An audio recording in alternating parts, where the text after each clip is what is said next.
What's the biggest mistake I see people do? What are some of the mistakes I see people do? What are the things that I think people should look at or pay attention to when they're using social media platforms to talk to their audience? So here's some things that I see. The first one is that I see people make mistakes with is posting external links. So what do I mean by that? So in my business, in the mortgage business, in the real estate business, I see people posting links, like let's say real estate agents.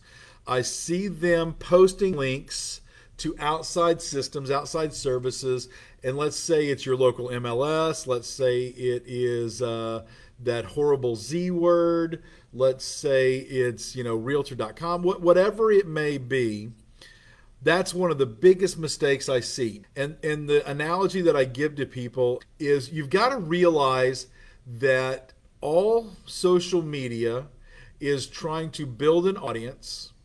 What they're doing is grabbing data and they are selling that information, that data, to marketing firms and companies to market to sell your data, to advertise to you. So all of those advertisements that you get in your Facebook feed, that's because of either things that you like, things that you've checked in at, whatever that may be.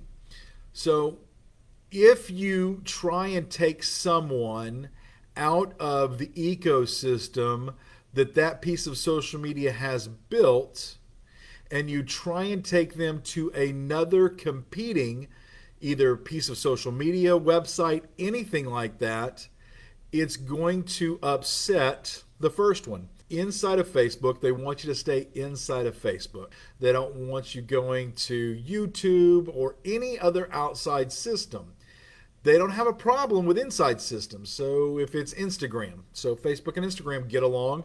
Facebook owns Instagram, so that one works really well. So if you will stop posting links from outside systems inside of Facebook, Facebook will recognize this and realize this, and they will actually help you build a larger audience. They will actually help you put something together to help your audience. So stop trying to take people out of the Facebook ecosystem, out of the LinkedIn ecosystem, out of whatever it is that you're using. Stop trying to take them out. All right, so some other things that I see. Timing. First of all, you got to know your audience, and you've got to know who they are, and you've got to know what time to talk to them. Now, you can do this a number of different ways. I recommend community pages and celebrity pages and so forth, where you can run analytics and see your age group, see whoever's paying attention, what time they're watching, things like that. But without even getting really, really technical, you can figure this out yourself. So if, let's say you're posting right now, 2 o'clock, 2:19 is not a good time to go live on Facebook. The reason I'm doing it is I finally got a chance to go live. We used this video as a digital asset. We'll scrape this video and we'll use this video for multiple avenues. So it's not that I'm trying to build a large audience at this moment in time. It's I'm looking to use Facebook Live because that's what they want. I'm looking to have a digital asset that I can scrape and put anywhere. But if I was trying to build an audience, if I was trying to get a specific group, then I would go live at somewhere around 10:30 a.m. or 2:30 p.m. This more specific time when I know that there is a greater amount of people on Facebook. So start paying attention to your posts, start paying attention to the number of interactions and what it is that you're putting out there. That's a huge one. The time means everything. And again, this is a bad time. Don't copy me. I'm using this for something else. Some other things that I see people do. It's what their content is. I would be very careful with argumentative topics. Kind of like you were told when you were a kid, Don't talk about politics or religion at the table, things like that. There are things, if you want to create a little bit of outrage, there's things that you can put on there. Maybe it is two competing sports teams. Maybe it's the Houston Texans versus whatever the name of that team is from Dallas that has the star on the side of their head or something like that. Something along those lines, to where you can start that kind of rivalry or whatever it is. And I'm not saying don't be yourself. What I am saying, though, is if you pick a specific audience, or what you think is a specific audience, and let's say you're talking about, politics, which we shouldn't talk about on social media, in my opinion. If you're talking about politics and you're picking one side over the other, it's pretty standard in our mind that we think that we're going to gain an audience of theoretically 50%. But it's not reality. What's reality is if you pick one side over the other and you talk about it and you hit home with that point over and over again, or even worse, you get toxic and argumentative about it, what you end up doing is losing at least 50% of your audience. And then you're going to lose who you think is your audience, because they're not going to want to be touched. They don't want to be part of anything and get into some argument, some sort of fight, anything like that. So you got to be really careful. Another mistake I see a lot of people make is I call it throwing up on people.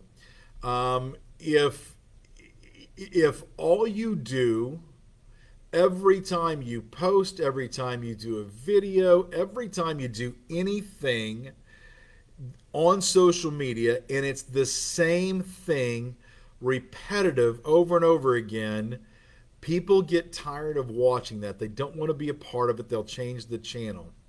So you may love NCIS New Orleans. That's your favorite show in the whole world.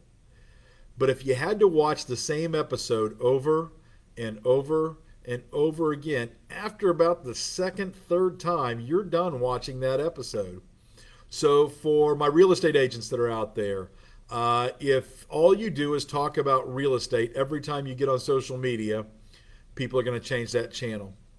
If all you do is talk about whatever it is, so maybe, and I don't know, maybe it's your hobby, maybe it's your team, whatever that is, at some point people are going to change that channel. They don't want to necessarily see that rerun over and over and over again. And what I'm going to leave you with, this very last one, this will be a good 10-minute video, is people who are lurkers. If all you do is get on social media and there's no interaction, you don't support your friends, you don't support your local businesses, you don't give people any emote, you don't give any people any conversation, you don't share people's posts, that's a huge one. It's not just the fact that you're not helping your co-workers, your friends, your family, things like that. It's the way that the social media platforms look at it is you are not engaging, you're not interacting, and you are not bringing a value to their systems. Then what happens is they shrink your audience. It doesn't make sense to put people in front of you if you are not helping the system. So you're not even in the stands. You're watching from a mile away with binoculars to see what's going to happen, whether it's, a train wreck or a dumpster fire or whatever it may be. So that's another big one that I see is people who just aren't interacting, and they don't realize it, but they're losing traction every single day. They're seeing less posts, they're seeing more reruns, they're seeing less individuals than if they would just interact. And that's what social media is. The key word is social. They want you to interact. They want you to be social. They want you to interact with your audience, with your friends and family, with your local businesses, things like that. So the question was brought up to me, what's the biggest things that I see that people make mistakes on? And that's some of it. But that's a good 10 minutes worth of information.